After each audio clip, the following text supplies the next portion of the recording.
আসসালামু আলাইকুম বন্ধুরা, আবারও স্বাগতম জানাই দারুণ একটি রেসিপি দেখার জন্য।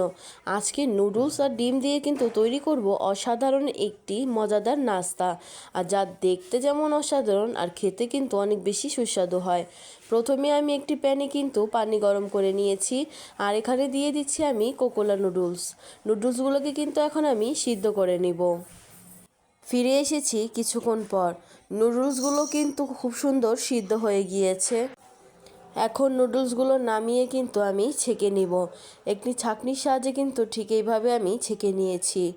এখন নুডলসগুলো একটি বাটিতে ঢেলে কিন্তু আমি এখানে কিছু মশলা দিয়ে দেব।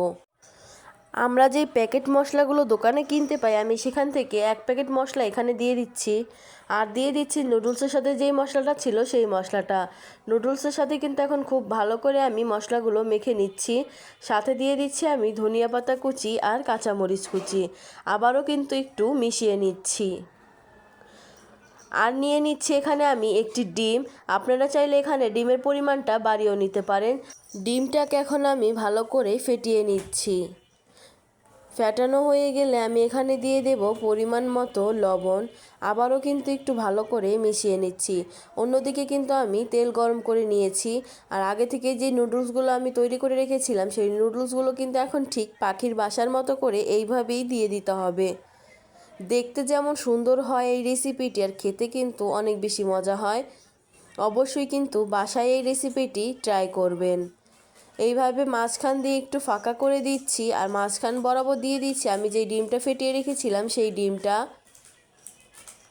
অল্প অল্প করে ডিম দিয়ে কিন্তু আমি সুন্দরভাবে এগুলোকে ভেজে নিব। উপরে দিয়ে দিচ্ছি আমি রিং করে কাটা পেঁয়াজ, আর দিয়ে দেব আমি টমেটো। আপনারা চাইলে এখানে ক্যাপসিকামটাও ব্যবহার করতে পারেন। এক পাশ হয়ে গিয়েছে, আমি কিন্তু এখন উল্টে আরেক পাশও কিন্তু ভেজে নিচ্ছি। একটু সময় নিয়ে কিন্তু ভাজতে হবে। আর তৈরি হয়ে গেল কিন্তু মজাদার এই নুডলস আর ডিম দিয়ে দারুণ একটি নাস্তা। অবশ্যই কিন্তু রেসিপিটি বাসায় ট্রাই করবেন। রেসিপিটি যদি ভালো লেগে থাকে তাহলে কিন্তু লাইক, কমেন্ট, শেয়ার করতে ভুলবেন না। ধন্যবাদ।